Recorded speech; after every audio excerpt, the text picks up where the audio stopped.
ഇവിടെ ഐസ്ക്രീം ഉണ്ട്. ഇവിടെ എവിടെ? ഫ്രിഡ്ജിൽ. അത് നിങ്ങൾക്ക് എങ്ങനെ അറിയാം? ഇതെല്ലാം ഞങ്ങൾക്കറിയാം. ഞാൻ എടുത്തോണ്ട് വരാം കേട്ടോ. ഇപ്പോൾ എണ്ണിക്കുന്നുണ്ടോ നോക്കണേ.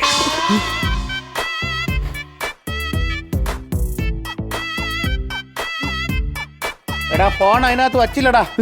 ഇവിടെ കയ്യിലുണ്ട്. ഫോണല്ല പിന്നെ സുമലതയ്ക്ക് എന്റെ ഭാര്യക്ക് ഐസ്ക്രീം വേണം പോലും. കൊടുത്തിട്ട് വരാം. ഈ രാത്രിയാ? ഞാൻ കൊടുത്തിട്ട് വരാം. ഏയ് നീ ഒരു അമ്മുമ്മ നമ്മുടെ ലക്ഷണമൊക്കെ കാണണേ. നിങ്ങൾ അപ്പൂപ്പനാകാൻ വേണ്ടിയായി. ഇത് കഴിച്ച ഉടനെ പോകൂ. പോകരുത് പോകരുത് പോകരുത് പോകരുത് പോകരുത് അയ്യോ വിഷമിക്കണ്ട. നിങ്ങൾക്കല്ലാതെ വേറെ ആർക്കും എന്നെ കാണാൻ കഴിയില്ല. ഇതെന്താ ഐസ്ക്രീം? നിനക്ക് പനിയല്ലായിരുന്നു? ഐസ്ക്രീം എനിക്കാണോ പനി? നിങ്ങൾക്കല്ലേ പനി?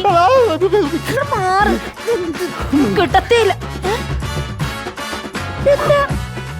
ഇതാരെവിടെ വൃത്തിയാക്കിയത്? ഇവള് പറഞ്ഞിട്ട് ചെയ്തതാ. ആര് പറഞ്ഞിട്ട്? നീ നേരത്തെ കിടക്കാൻ നേരത്തെ പറഞ്ഞില്ലേ എല്ലാം വൃത്തിയാക്കണമെന്ന്. അങ്ങനെ വൃത്തിയാക്കിയത്. ഉറക്കി കിടത്തിട്ട് ഇവിടേക്ക് ഒതുക്കി പെറുക്കി നല്ല വൃത്തിയാക്കി വെച്ച്. അമ്മ കാണിച്ചു ആ കളിയിൽ നമ്മളില്ല.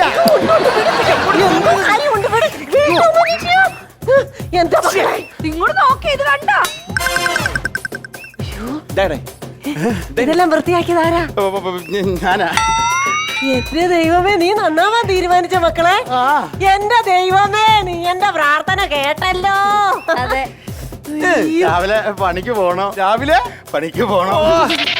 ഞാനൊരു സത്യം പറയട്ടോ, ഞാൻ ഇവിടെ കിടത്തൊക്കെ ചാടി പൊടിക്കുന്നുണ്ടെങ്കിലും നീ നന്നാവണേന്ന് ഞാൻ എല്ലാ ദിവസവും അമ്പലത്തിൽ പോയി പ്രാർത്ഥിക്കുന്നുണ്ടായിരുന്നു.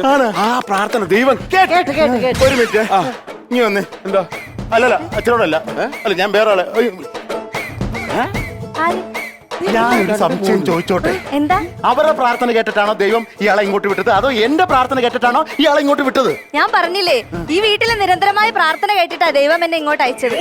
ആഹാ, അപ്പൊ അവരുടെ പ്രാർത്ഥന കേട്ടിട്ട് ദൈവം കൂടെ എനിക്ക് പണി തരാനുള്ള പരിപാടിയായിരുന്നല്ലേ? അതെ, എനിക്ക് പോവാൻ സമയമായി. അപ്പൊ എന്നോട് പറഞ്ഞു ഉമ്മ തരാമെന്ന് പറഞ്ഞിട്ട്. അത് നീ വരുമ്പോ തരാം. അല്ല, എനിക്ക് ഇപ്പൊ വേണം. അയ്യോ, ദൈവം പറഞ്ഞ സമയം എനിക്ക് കഴിഞ്ഞു. ഒരു ഉമ്മ തന്നിട്ട് പോയാ